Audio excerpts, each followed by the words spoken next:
the awakening of Princess Elira. Long ago, in a land surrounded by emerald mountains and silver rivers, there ruled a wise and just king named Aldrin. He was beloved by his people for his fairness and compassion. But in the deepest chamber of his heart lay a sorrow. His only daughter, Princess Elira, was proud, stubborn, and dismissive of others. Elira had been raised with luxury beyond imagination. She wore gowns sewn with diamonds, dined on golden platters, and had an army of servants to cater to her whims. With every passing year, her pride grew. She believed that birthright made her better than the common folk. To her, kindness was weakness and humility a thing for peasants. One morning, as King Aldrin watched his daughter mock a palace maid for tripping, something in him stirred. That night he called her to his study. "Elira," he said gently, "I want you to travel across the kingdom. Stay not in castles, but among the people. Listen to their troubles, understand their lives." Elira raised an eyebrow, smirking. "Father, I already know enough. Why waste time with beggars and farmers?" Still, the king insisted. Reluctantly, she set off. During her travels, Elira wore her finest dresses, arriving in villages with the air of a goddess. She scoffed at homes with broken walls, turned up her nose at meals made with lentils and bread, and scorned the people's worn-out clothes. "These people live like insects," she said once to her guards. "They should be grateful we rule over them." The king's plan seemed to fail, until one night everything changed. That evening, Elira stayed in a modest inn near a quiet forest village. As the candlelight flickered and the wind whispered against the windows, she fell asleep. But her dreams were anything but peaceful. In her dream, Elira was lost in a vast, cold forest. The trees groaned with sorrow. She wandered, afraid, calling out, but no one came. Then a soft light appeared. An old woman, cloaked in white, emerged from the mist.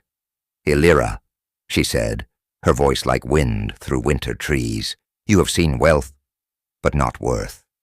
You have seen beauty, but not value." "Who are you?" Elira asked. "I am the voice of those you never heard, the hands you never held, the hearts you never felt." The woman held up a mirror. In it, Elira saw herself, but not the radiant princess she knew. Her face was pale, her eyes hollow with loneliness. She looked away, trembling. The old woman whispered, "The crown on your head will weigh nothing if your heart remains empty." Elira woke with a gasp. The room was cold, yet her skin burned with shame. The next morning something in her had shifted. On her way back to the palace, she stopped at a roadside and noticed a young boy sitting alone. His clothes were torn, his face smudged with dust, but his eyes sparkled with innocence. "What do you wish for the most?"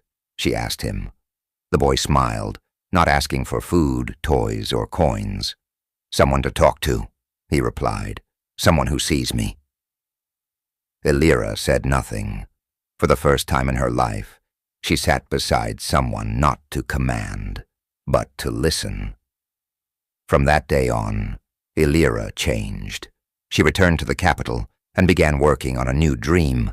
She sold her jeweled tiaras and embroidered silks to build the first of many homes for abandoned children. She opened schools in remote villages and invited unemployed teachers to join her mission. Her palace gates were no longer locked. People entered not in fear, but in hope. She named her first school the Lantern House, for she believed every child was a light waiting to be lit. But not all were pleased. Some nobles whispered behind closed doors. "A princess should not mingle with beggars. It shames the crown."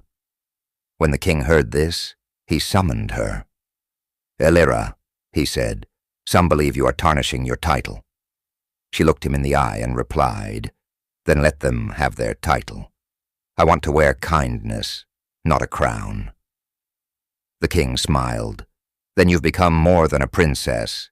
You've become a leader." Years passed.